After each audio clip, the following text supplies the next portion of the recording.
Bem-vindo a Salmos para uma quarentena. Tempo de pandemia, nós meditamos no livro de Salmos, tendo em conta o contexto e a realidade que estamos a viver. Vamos ler o Salmo de número 74. O Salmo 74 atribuído a Asaf, um salmo de ensino, um salmo didático, digamos assim, atribuído a Asaf.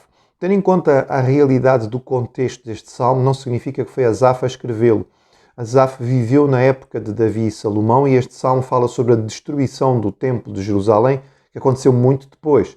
Portanto, estamos aqui a pensar no estilo de Asaf ou em alguma música que fosse própria dele, ou talvez os seus descendentes compuseram este salmo. É um salmo que tem como contexto o exílio babilônico e a destruição do templo de Jerusalém, a profanação do templo e um pedido de ação de Deus diante desta tragédia.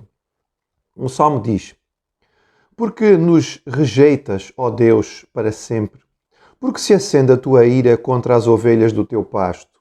Lembra-te da tua congregação que adquiriste desde a antiguidade, que remiste para ser a tribo da tua herança. Lembra-te do monte Sião, no qual tens habitado. Dirige os teus passos para as perpétuas ruínas, tudo quanto de mal tem feito o inimigo no santuário. Os teus adversários bramam no lugar das assembleias e alteiam os seus próprios símbolos. Parecem-se com os que brandem machados no espesso da floresta e agora a todos estes lavores de entalhe quebram também com machados e martelos. Deitam fogo ao teu santuário, profanam, arrasando até ao chão a morada do teu nome. Disseram no seu coração: acabemos com eles de uma vez.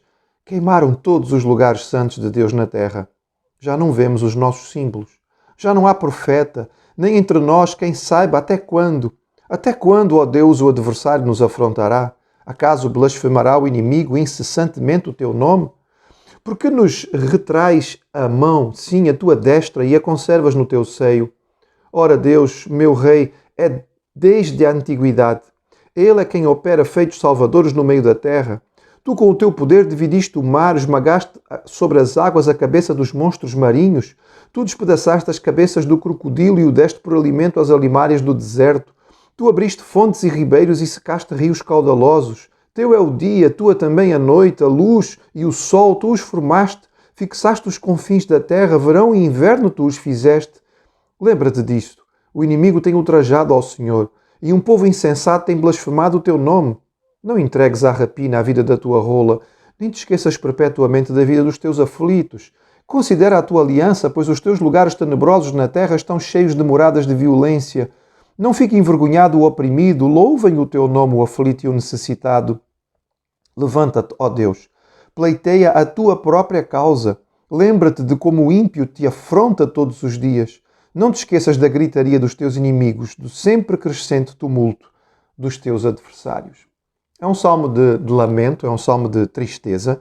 Nós podemos perceber claramente aqui aquilo que se passa no coração do salmista diante da realidade da profanação do templo e da destruição da cidade de Jerusalém.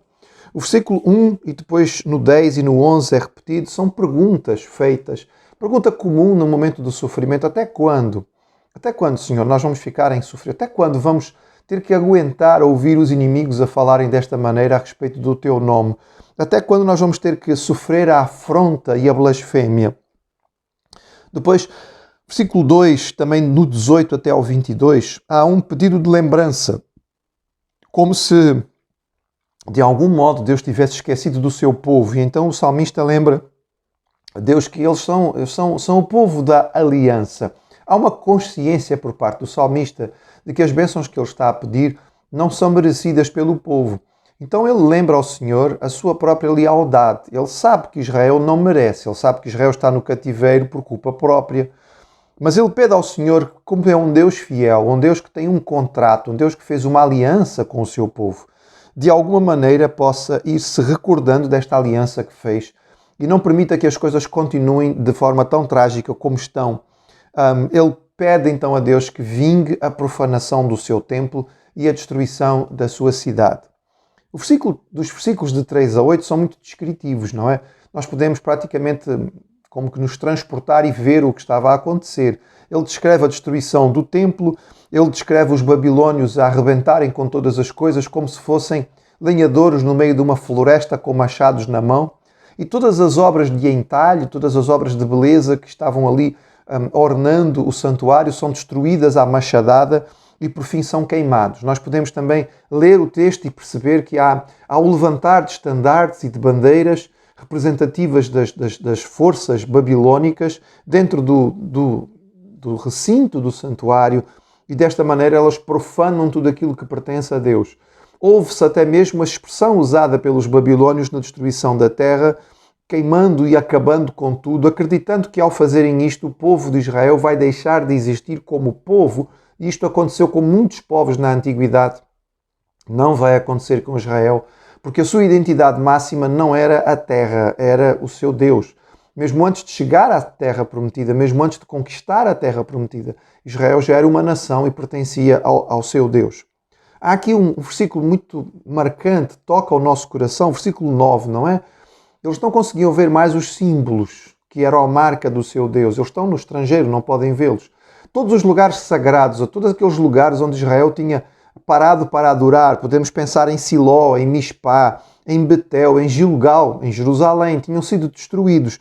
Já nem há profeta, já não há quem anuncie a revelação, e quando não há quem fale da parte de Deus, quando não há quem anuncie o discurso do Senhor, quando não há mais quem traga ao povo a palavra do Senhor, o povo cai de joelhos, o povo se perturba, o povo sente sofrimento, o povo entra em angústia. No entretanto, o salmista sabe que o seu Deus é um Deus de poder.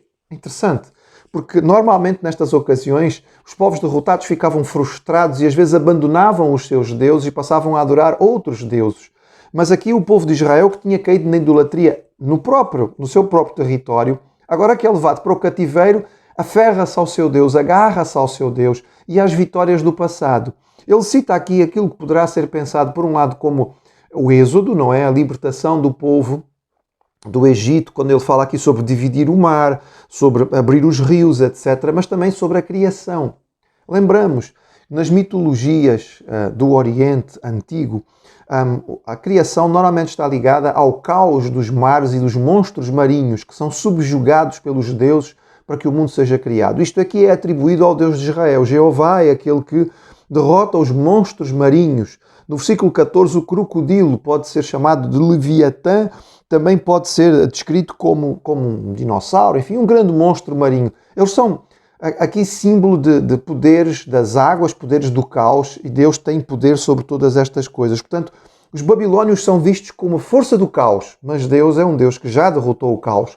Quando da criação, porque Ele estabeleceu todas as coisas, o confim da terra, Ele estabeleceu o sol e a noite, portanto a lua e as estrelas. Ele é aquele que tem domínio sobre o verão e o inverno. Ele não é Deus limitado nem no tempo, nem no espaço, nem em época nenhuma. Ele é Deus sobre todas as coisas. E é com base nisto, lembrando a sua aliança, que o salmista então clama e pede que Deus possa agir, para que Deus possa vingar o seu próprio nome. Vejam bem, no versículo 22 ele diz: pleiteia a tua própria causa. Nem sequer aqui é uma questão de pedido por Israel. É claro que se Deus pleitear a sua casa, o seu povo, de alguma maneira vai ser abençoado, mas o pedido principal é que o Senhor não permita que o seu nome continue sendo afrontado, mas de alguma maneira mostre quem Ele é. Faça com que os povos estrangeiros e os babilônios percebem que não devem confundir a fraqueza de Israel com a do seu Deus, porque o seu Deus é Deus eternamente e continua a ser um Deus poderoso. Este tempo que vivemos é um tempo de blasfémia, é um tempo de profanação do nome de Deus. É um tempo em que o nome de Deus é arrastado na lama, em que o nome de Jesus é motivo de chacota e de gozação e de brincadeira. É um tempo em que o homem acha que, por causa do seu conhecimento tecnológico e científico, pode descartar a figura divina, e nós, como povo de Deus, podemos certamente dizer, como aqui neste salmo: Senhor, pleiteia a tua própria causa. Houve a gritaria, o tumulto, houve a blasfémia dos ímpios, e estabelece o teu nome, Senhor, exalta-te sobre a terra. E para fazer isto ele tem que usar o seu povo, que somos nós. Usa-nos, Senhor, como instrumentos da tua glória. Que nós possamos ser os elementos que tu vais usar para mostrar ao mundo que Deus existe. Deus é soberano, Ele é poderoso e Ele continua a ser e vai ser pela eternidade.